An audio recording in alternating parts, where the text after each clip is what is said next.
जय श्री गणेश। नमस्कार। मैं आचार्य संजय द्विवेदी। मेरे समस्त प्रबुद्ध दर्शकों का मेरे चैनल पे हार्दिक स्वागत है। प्रिय दर्शकों, आज मैं दैत्य गुरु शुक्राचार्य के राशि परिवर्तन प्रभाव को लेकर आपके सम्मुख उपस्थित हूं। दैत्य गुरु 19 अप्रैल को अपनी राशि का परिवर्तन करने जा रहे हैं।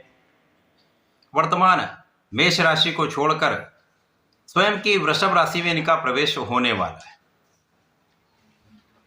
अब यहां पर शुक्राचार्य स्वयं की राशि में जा रहे हैं और ज्योतिष के नियमानुसार जब भी कोई ग्रह स्वयं की राशि में या अपनी उच्च राशि में जाता है तो उस ग्रह का परिणाम बहुत अच्छा प्राप्त होता है, क्योंकि उस ग्रह के प्रभाव में, उसकी क्षमता में, उसके सामर्थ्य में, उसके बल में वृद्धि हो जाती, वो कई सौ गुना बलवान हो जाता है। अब शुक्राचार्य तो अत्यंत सौम्य ग्रह हैं, सर्वाधिक शुभता की प्राप्ति कराने वाले ग्रह हैं, इस भौतिक जगत के समस्त सुखों को प्रदान करने वाले ग्रह हैं। यद्यपि ये दैत्य गुरु हैं, परंतु सर्वाधिक शुभता की प्राप्ति कराते हैं, सर्वाधिक सुख प्रदान करते हैं, भूमि भवन वाहन का लाभ देते हैं, बड़े इंडस्ट्री का लाभ देते हैं, कला जगत में बड़ा नाम कराते हैं, बड़े धन का लाभ कराते हैं। इसी प्रकार से ये आपको रत्न आभूषण का सुख देते हैं, बड़े भवन का सुख देते हैं, बड़े वाहन का सुख देते हैं, स्त्री तथा संतान सुख भी प्रदान करते हैं।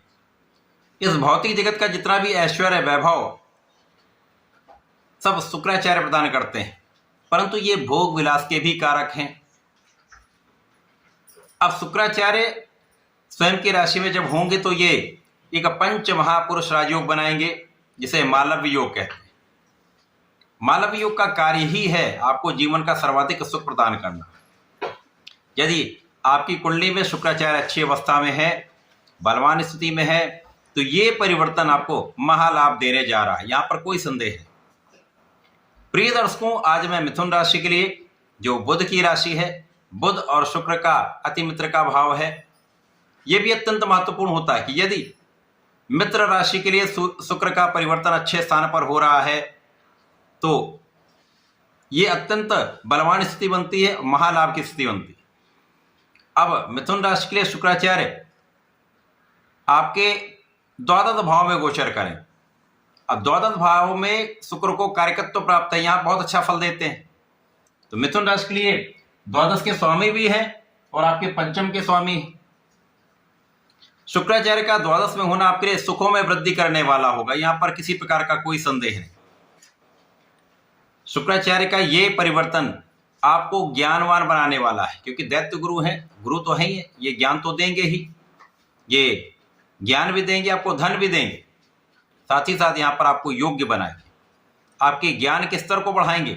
आप जितना भी ज्ञान ले रहे हैं उसको ये व्यवस्थित रूप से आपको प्रदान करने वाले हैं। तो आपकी शिक्षा में बड़ा परिवर्तन होगा, आपको बड़ा लाभ होगा, साथ ही साथ आपकी परीक्षा का परिणाम भी आपको अच्छा प्राप्त होगा। इसी प्रकार से आपको संतान का सुख प्राप्त होता है। इस समय में जो जातक यहां पर तैयारी कर रहे हैं, प्रतियोगिता परीक्षा दे रहे हैं, यदि वो अपना संपूर्ण प्रयास करते रहते हैं तो मन के अनुसार आपको परिणाम प्राप्त हो सकता है। अब शुक्राचार्य का जो गोचर है वो अति विशिष्ट भाव में हो रहा है, शुक्राचार्य के लिए उनके अनुकूल भाव में है, तो यहां पर आपके ऐश्वर्य वैभव सुख संपदा में वृद्धि का पूर्ण योग बनेगा। आपको भूमि भवन वाहन का सुख प्राप्त होगा। इसी प्रकार से आपके जीवन साथी के साथ आपके प्रेम में वृद्धि होगी, जीवन साथी का संपूर्ण सहयोग मिलेगा। आपसी प्रेम में वृद्धि के साथ साथ यहां पर आपसी सामंजस्य बहुत अच्छा रहने वाला है। यहां पर आपके व्यय में कुछ वृद्धि हो सकती है, तो जब आप सुख संसाधन बढ़ाएंगे, आपके सुखों में वृद्धि होगी, तो कुछ व्यय होने वाला है, लेकिन ये अकारण नहीं हो रहा। आपके सुखों में वृद्धि से कुछ व्यय बढ़ने वाला है।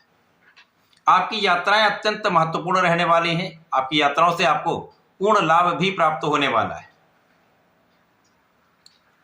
जो जातक देश विदेश से संबंधित कार्यों में है, किसी प्रोफेशन में है, किसी ऐसे व्यापार में है, कला से संबंधित क्षेत्र में है, तो देश विदेश से संबंधित होकर यहाँ पर आपको अच्छा धन लाभ प्राप्त होता दिख रहा है।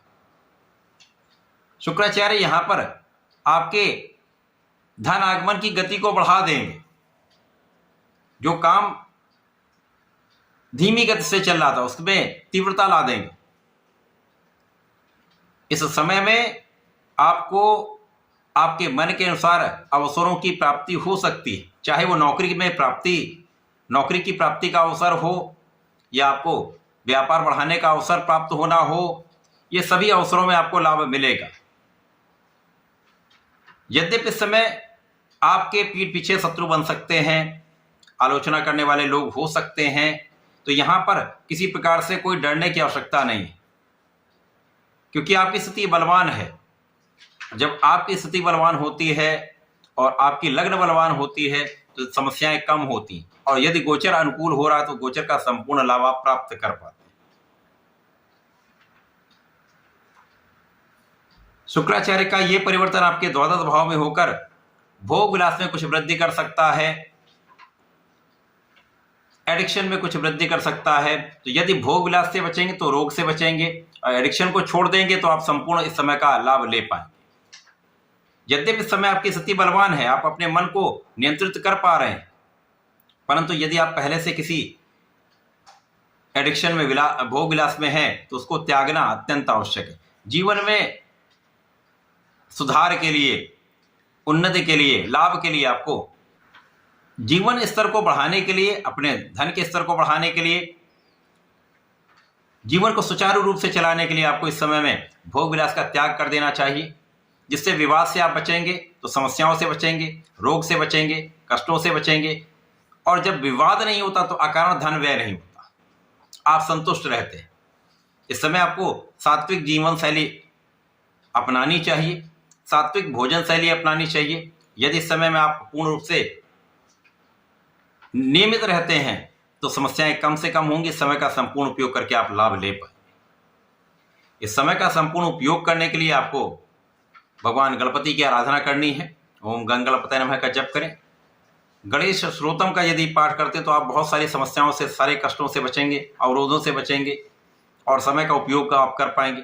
साथ ही साथ प्रत्येक बुधवार को भगवान भोलेनाथ पर जलार्चन करें तथा पंचामृत का अभिषेक कर सकते हैं तथा गुलाब की सुगंधि का अर्पण कर सकते हैं। यदि आप ऐसा करते हो, समय का संपूर्ण लाभ आप प्राप्त कर पाएंगे। तो ऐसा करके इसका उपयोग करें। धन्यवाद, नमस्कार।